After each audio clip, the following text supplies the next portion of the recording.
Hello everyone, my name is Adarsh. Welcome back to the video. स्वागत है आप सभी का। कैसे हैं आप सब? आशा करता हूँ अच्छे होंगे। CHSL 2025 का PPF बनने के बाद काफ़ी लोग वेट कर रहे हैं पार्ट ए रिजल्ट का, जो जल्द ही देखने को मिलेगा। लेकिन वेट करने के चक्कर में उनके अंदर जो है इनसिक्योरिटीज़ भी बहुत सारी चीज़ों की आ रही हैं, डाउट्स भी आ रहे हैं क्या होगा क्या नहीं होगा। उसके वजह से है जो आपका पढ़ाई वो डिस्टर्ब हो रहा है। क्योंकि 99.99% लोग जिन्होंने CHSL दिया है, ठीक है, मैंने क्या कहा, CHSL दिया है जिसका मेंस, ठीक है, अब उसमें जितने लोग क्वालिफाई होंगे, सेलेक्ट होंगे, एंड कुछ लोग फेल होंगे, कुछ लोग क्या, मोस्ट ऑफ द लोग फेल होंगे, एंड सिर्फ 3522 लोग ही सिलेक्ट होंगे। उनको फर्दर तैयारी करनी है CGL की, ठीक है। उसके बावजूद अभी 50 से 60 दिन बचे हैं CGL में। उनकी पढ़ाई नहीं हो पा रही है, क्यों? क्योंकि CHSL का टेंशन है, ठीक है। ये डाउट्स आ रहे हैं। पहले डाउट जो मैंने देखा है कि कैटेगरी का कंफ्यूजन आ रहा है। जो प्री में UR से क्वालिफाई करेगा, OBC SC ST WS, क्या वो मेंस में भी सेम UR से ही क्वालिफाई करेगा? अदरवाइज वो क्वालिफाई ही नहीं करेगा किसी कैटेगरी से। एक तो ये डाउट है। दूसरा, FRTA रिजल्ट कब आएगा, कट ऑफ क्या होगी, ठीक है। सारी चीज़ें डिस्कस करते हैं। लेकिन भाई एक रिक्वेस्ट है कि पढ़ाई, चुपचाप पढ़ाई करो। ये वीडियो देख लो, उसके बाद फुल एंड फाइनल इसमें सारे डाउट्स आपके क्लियर हो जाएंगे। Most of the doubts clear हो जाएंगे। जो नहीं होंगे वो कमेंट करना, मैं क्लियर कर दूंगा। एंड इसके बाद चुपचाप पढ़ाई में लग जाना, ठीक है। 50 से 60 दिन में सीजल होगा, तो 50 दिन का टारगेट या फिर बोले तो स्ट्रेटजी, ठीक है, मैंने बताया है वीडियो में। काफ़ी जो है हेल्पफुल रहेगा। वीडियो का लिंक जो है वो आपको डिस्क्रिप्शन में मिल जाएगा, जाके एक बार देखिए और उसके अकॉर्डिंग अपनी स्ट्रेटजी प्लान करिए, ठीक है। प्लानिंग करिए एंड उसके बाद चुपचाप पढ़ाई में लग जाइए, ठीक है। क्योंकि आपको CHSL से नौकरी मिले या फिर क्योंकि बहुत लोग फेल होंगे, वो सब लोग आगे जाके CGL देंगे, ठीक है। तो जब एग्ज़ाम देना ही है तो प्रिपरेशन करो ना अच्छे से। अब बहुत लोग कह सकते हैं कि फालतू का ज्ञान दे रहा है। भाई ज्ञान नहीं दे रहा हूँ, ये रियलिटी है। आप बाद में क्या करोगे, रिग्रेट करोगे कि यार पढ़ाई कर लिया होता, वेट ना किया होता। अगर आपका सिलेक्शन हो गया तब भी आपको ये रिग्रेट होगा। क्यों? क्योंकि अगर इसका इफेक्ट आपके CGL के एग्जाम पे हुआ तो बहुत बड़ा रिग्रेट आप करोगे कि भाई पढ़ाई कर लिया होता, सिलेक्शन तो हो ही गया है। एंड अगर नहीं होता है तो उसके लिए भी होगा, भाई इसमें से सेलेक्ट नहीं हुआ और वेट और डाउट के चक्कर में इंतजार करते पढ़ाई नहीं किया, और अब इसमें भी प्रॉब्लम आ जाएगी, ठीक है। तो सारे डाउट्स यहाँ पे क्लियर करो। जो ना हो वो कमेंट में करो, उसके बाद अपनी तैयारी कर ले, स्टार्ट कर दो। अब जितने लोग नए नए हैं वीडियो को लाइक करें, और अगर नए हैं, ठीक है, नए, आई मीन न्यू, चैनल को सब्सक्राइब करो, ठीक है। फर्दर बहुत सारी चीज़ें आएंगी चैनल पे, तो चैनल को सब्सक्राइब जरूर करें। अब क्यों करें? क्योंकि भाई जो CGL की आप तैयारी कर रहे हो, ठीक है, 10 दिन में होने वाला है। अब कुछ लोग हैं जिनका भूल जाते हैं कि परसेंटेज में क्या था, प्रॉफिट एंड लॉस में क्या था, ठीक है, ऐसे रेशियो एंड प्रोपोर्शन में क्या था, भूल जाते हैं। तो भूलने के लिए क्या होगा, मैं शॉर्ट अप्रोच, मतलब कॉन्सेप्ट, बेसिकली ये कॉन्सेप्ट रिवीजन का है, ये वीडियो होगा। जो परसेंटेज है वो पूरा 1 से 1.5 आवर में पूरा कंप्लीट हो जाएगा। इसमें क्या रहेगा, आपका थ्योरी रहेगा, ठीक है, एंड प्लस आपका जो है वो क्वेश्चंस रहेंगे थ्योरी पे बेस्ड, ठीक है। प्लस जो बेस्ट क्वेश्चन हो गए जिसमें आप फंसते हो, वो भी मैं करवाऊंगा, ठीक है। तो आई थिंक ये हेल्पफुल ही रहेगा, बट ये आप देख के बताओगे हेल्पफुल है या कि नहीं। ये वीडियो आएगी 1 से 2 दिन में, मैं रिलीज कर दूंगा। तो चैनल को सब्सक्राइब कर लो, ठीक है। एंड सब्सक्राइब करने के बाद बेल आइकन ऑन कर देना। उसके बाद जब ये वीडियो आएगी तो उसको देखना, ठीक है भाई। देखना और बताना कि कितना हेल्पफुल है। अगर रिस्पॉन्स अच्छा रहा, ठीक है, रिस्पॉन्स अच्छा रहा तो नेक्स्ट वीडियो आएगी प्रॉफिट एंड लॉस की, या फिर रेशियो एंड प्रोपोर्शन की, या फिर जो मैं देखूंगा कमेंट में जो चैप्टर का ज़्यादा होगा वो चैप्टर आएगा, ठीक है। तो वैसे आता रहेगा। तो कमेंट में, इस वीडियो के कमेंट में आप अपना बताइएगा कि हाँ कैसा है कैसा नहीं है। रिस्पॉन्स अच्छा रहेगा तो नेक्स्ट वीडियो का आएगा, अदरवाइज नहीं आएगा, ठीक है। तो चैनल को सब्सक्राइब कर लो and wait for the video. 1 से 2 दिन में रिलीज हो जाएगी। अभी पता है आपको क्या हुआ?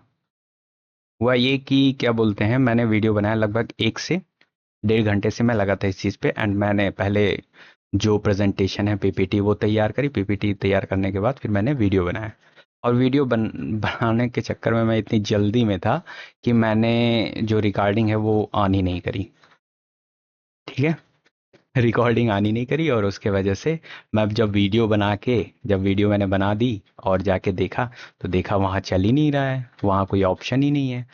तो फिर एकदम दिमाग खराब हो गया मेरा, ठीक है। अब क्या बोलूँ, उस चीज़ के लिए कुछ कर नहीं सकते। उसके बाद फिर मैं ये दोबारा अभी वीडियो बना रहा हूँ सेकेंड टाइम। ठीक है, तो ये सीन है। बहुत बेकार लगता है जब आप मेहनत करो और आपका मेहनत ऐसे ही पानी में चला जाए, लेकिन कोई नहीं, होता रहता है। कभी चीज़ें पहले होती है, कभी होती है। ओके, ठीक है। अब जो सबसे बड़ा डाउट है ना भाई, कि जो लोग प्री में यूआर से क्वालिफाई कर लेते हैं, ओबीसी एससी एसटी की मैं बात कर रहा हूँ, जो रिजर्व कैटेगरी है, तो क्या वो मेंस में भी यूआर से ही क्वालिफाई होंगे? अगर यूआर का कट ऑफ लेट से 293 गया है और वो ओबीसी है, उनका मार्क्स है 292, तो अगर 293 नहीं पाए तो सिलेक्ट नहीं होंगे। ओबीसी की कट ऑफ गई है 291। ठीक है, मैं एक अप्रॉक्स ले रहा हूँ ऐसे, अभी वो मैं बता नहीं रहा हूँ कितनी जाएगी। एक कैंडिडेट है, ओबीसी है, ठीक है, उसका 292 मार्क्स है, लेकिन वो यू प्री में यूआर कैटेगरी से क्लियर किया था। अभी 293 जो है वो मेंस का गया है रिजल्ट, ठीक है, आंसर जो मतलब कट ऑफ गया है वो गया है इसका। तो क्या ओबीसी अब ये तो अपने कैटेगरी से क्वालिफाई कर रहा है, क्या यहाँ से क्वालिफाई करेगा या नहीं करेगा?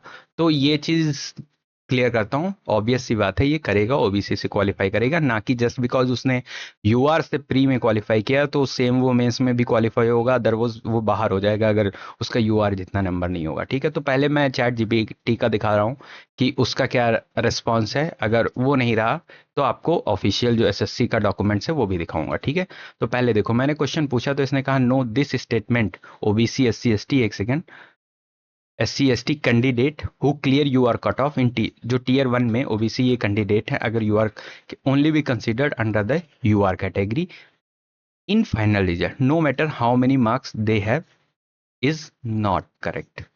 ये करेक्ट नहीं है, ठीक है, ये गलत है। अब क्यों है? क्योंकि करेक्ट रूल क्या है, UR cut off is open merit cut off होती है। तो ये candidate score above UR cut off अगर करते हैं तो treated as meritorious reserve category candidate selected on merit and are included in the UR category.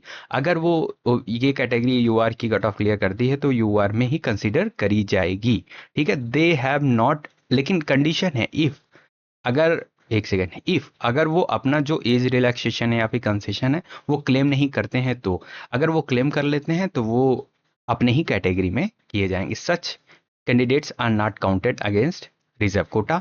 अब जो लोग क्लियर करेंगे वो रिजर्व कोटा में नहीं रहेंगे। ठीक है, candidate get reserve seat, other candidate जो हैं वो मिलेगा। ठीक है, फाइनल सिलेक्शन जो है वो एलोकेशन वो बेस्ड ऑन फाइनल मेरिट पे मिलता है, ना कि प्री के अकॉर्डिंग मिलता है। ठीक है, जितने लोग प्री में क्वालिफाई किए उससे मतलब नहीं है। ठीक है, एक ये हो गया। अब CHSL result write up mention जो कैंडिडेट क्वालिफाई करते हैं UR are included at UR standard. CHS notification final selection is based on overall performance. तो ओवरऑल परफॉर्मेंस हमारी कौन सी है? टीयर 2 की है ना भाई। ठीक है, टीयर 2 की ओवरऑल परफॉर्मेंस है और पोस्ट प्रेफरेंस फॉर्म पे डिपेंड करता है। अब तो इसमें प्री कहाँ से आ गया? आई डोंट नो, कि मुझे समझ नहीं आ रहा है लोगों के डाउट्स ये क्यों आ रहे हैं। Clearing UR cut off does not permanently convert an OBC SC ST candidates into UR category, it means they have qualify on open merit. ठीक है, अगर वो यूआर से क्वालिफाई कर रहे हैं इसका मतलब ये नहीं कि वो यूआर ही हो गए एंड मेंस में भी वो यूआर ही कंसीडर्ड किए जाएंगे, ऐसा बिल्कुल नहीं है। मेंस में उनके मार्क्स के अकॉर्डिंग अगर वो यूआर पे क्वालिफाई करेंगे यूआर पे जाएंगे, एंड ओबीसी पे करेंगे ओबीसी पे जाएंगे, एससी पे करेंगे एससी पे। जब तक वो अपना क्लेम नहीं करते हैं तब तक उनको यूआर में, अगर वो अपना जैसे एज रिलैक्सेशन हो गया, ठीक है, अभी मैं पढ़ाता हूँ ऑफिशियल भी, एज रिलैक्सेशन हो गया और भी कई चीज़ें होती हैं, तो अगर उसको क्लेम करते हैं तो वो अपने रेस्पेक्टिव जो कैटेगरी है उसमें ही कंसिडर करे जाएंगे, वो यूआर की तरफ काउंट भी नहीं किए जाएंगे, वेदर उनके नंबर प्री में 189 है या फिर मेंस में 325 है, वो अपने ही कैटेगरी में रहेंगे, क्योंकि उन्होंने एज रिलैक्सेशन जो है वो क्लेम किया है। अपनी कैटेगरी का कुछ क्लेम करना मतलब आप यूआर में कंसिडरेबल नहीं होंगे। ठीक है, ये चीज आप समझ लो।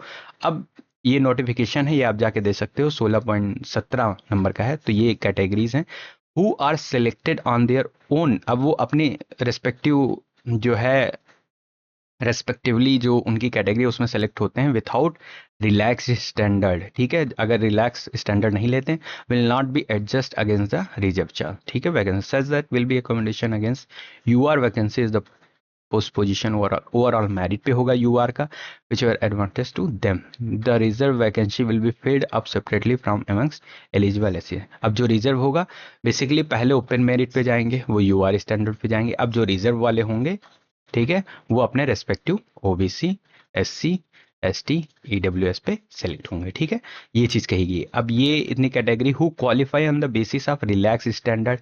अब वो क्वालिफाई करते हैं रिलैक्स स्टैंडर्ड पे, कैसे, क्या क्या, एज लिमिट पे, experience, qualification, permit of chance, extended zone of etcetera, irrespective of his merit. अब इनकी मेरिट की बात की ही नहीं जाएगी। अब उनका नंबर मेंस में 345 हो चाहे 359 हो 360 में, ठीक है, वो मेरिट की बात ही नहीं की जाएगी। क्यों? क्योंकि अपने रेस्पेक्टिव जो उनका कैटेगरी है वो उन्होंने क्लेम कर लिया है, तो are to be counted against reserve vacancy. अब वो रिजर्व में ही काउंट किए जाएंगे और नॉट अगेंस्ट यूआर, ठीक है, यूआर में नहीं करेंगे।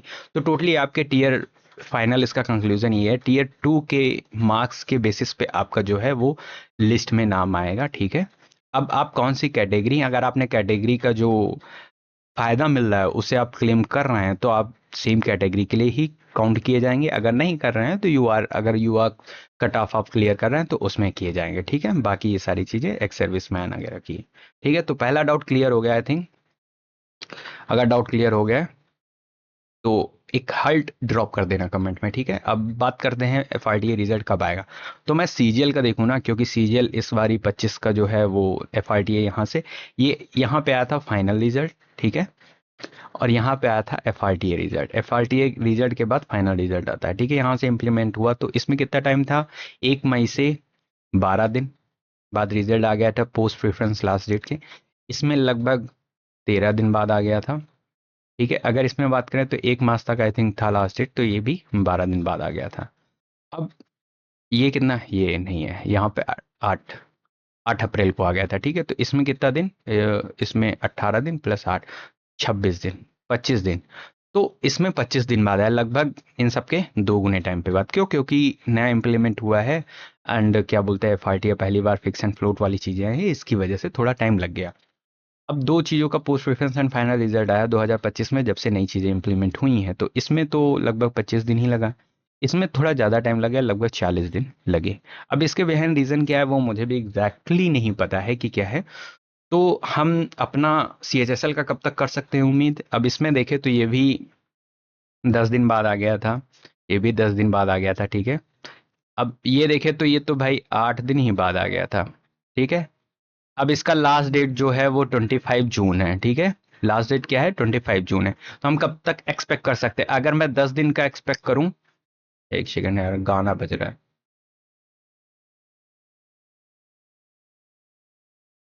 ठीक है।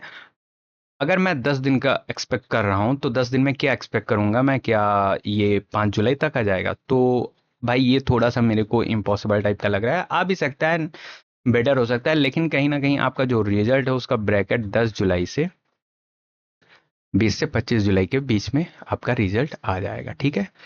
हार्डली 25 तक तो आ ही जाना चाहिए। बाकी SSC कुछ भी कर सकती है एंड करती भी, हमने देखा भी पोस्ट प्रेफरेंस फॉर्म भी काफ़ी लेट आया, तो ये होगा। एंड इसके पहले आ जाए तो बहुत ही बेटर है। तो एक भाई इसका अब वेट ना करो आप, ठीक है, क्योंकि आपका CGL का रिजल्ट भी, मतलब सॉरी, एग्ज़ाम लगा हुआ है प्री का, तो उसके लिए फर्दर तैयारी अच्छे से स्टार्ट कर दो। अब मैंने ये कट ऑफ बताई तो कैसे बताई, बहुत सारे लोग इस चीज़ पे उंगली उठा रहे, भाई तुम ये कैसे बिना फालतू एनालिसिस। तो ये देखो भाई, ठीक है, 1675 UR कैटेगरी हैं जो ओपन मेरिट में जाएंगे। तो 1600 कहाँ पे आ रहा है, यहाँ पे आ रहा है, ठीक है। तो मैं इसको 298 ले लूँ। अब जो वो लगता है ना, जो एक्सटर्नल क्या बोलते हैं उसको, फैक्टर्स होते हैं, तो नॉर्मलाइजेशन तो है नहीं जो वैकेंसी घटा देगी। एक टाइपिंग फेल का फैक्टर है वो लगेगा, ठीक है, कि टाइपिंग फेल कितने लोग हो रहे हैं। दूसरा आपका ये लगेगा कि जो स्किप कर दे PPF, ठीक है। एंड तीसरा भी कोई हो सकता है क्या, हाँ, जो एज रिलैक्सेशन वगैरह क्लेम कर ले तो वो अपने फर्दर कैटेगरी में ही काउंट होंगे। तो ये 3 जो मेजर है वो लगेगा। एंड चौथा भी है बोनस का, ठीक है। तो बोनस का 1 से 2 मार्क्स का है, 3 से 4 मार्क्स का, तो प्लस माइनस होगा, चेंजेस जम्बर्ड होंगे, तो वो कहीं ना कहीं 1-2 नंबर का ही फर्क आएगा, ठीक है। तो ये इतने फैक्टर्स हैं।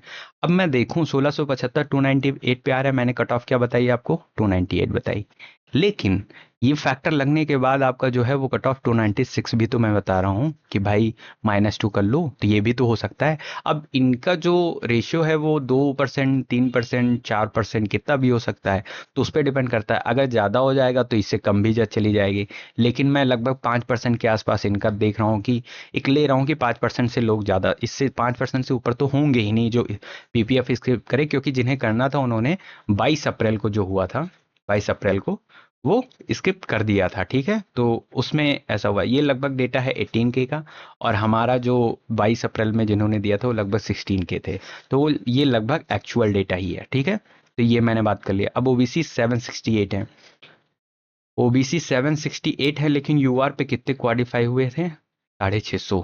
तो 650 और 768 मतलब 670। 1320 कहाँ पे आएंगे, 1320 कहीं यहीं पे आएंगे, तो 290 से 95 के बीच में होगा, 293 लिया। अब 291 भी ले लो, क्योंकि ये फैक्टर्स भी अपने पास हैं, ठीक है। इसको करके सेम ईडब्ल्यूएस, इस ईडब्ल्यूएस का भी 290 293 होगा। ये मैंने थोड़ा सा बाय मिस्टेक कैलकुलेट कर लिया था लास्ट वाली वीडियो में, इसको इसको मैंने करेक्ट भी किया था नेक्स्ट वीडियो में, ठीक है। तो अपने पास ईडब्ल्यूएस कितना है, 337, और यूआर स्टैंडर्ड पे कितने हुए हैं, 551। तो 551 और 37 कितना, 888 हैं, वाह। ये कहाँ, अरे ये तो कुछ ज़्यादा ही हो गया है, 337, अरे सॉरी, ये यहाँ 318, वही तो मैं कह रहा हूँ, ये तो कुछ ज़्यादा ही चला गया। एक सेकेंड, इरेजर, ठीक है। तो टोटल कितने होंगे, अब जो यू आर इस ओपन मेरिट में हो वो भी तो ईडब्ल्यूएस के ही होंगे, लेकिन ओपन मेरिट में काउंट होंगे, तो ऐसे 318 है। ओरिजिनल ईडब्ल्यूएस कितने होंगे, 337। 655 लगभग कहाँ पे आ जाएंगे, इसके बीच में आएंगे, तो ये भी कट ऑफ मैंने यही बताया, 293 291। ये लगभग सेफ स्कोर है, यहाँ पे आप अगर हो तो कहीं ना कहीं सेफ हो, नॉट 100%, लेकिन 60 to 70%, मे बी 80%, ठीक है, और 90% भी बोल सकते हैं सेम, लेकिन 100% नहीं कह सकते हैं। सेम एससी का एंड सेम एसटी का मैंने ये चीज़ें करी हैं।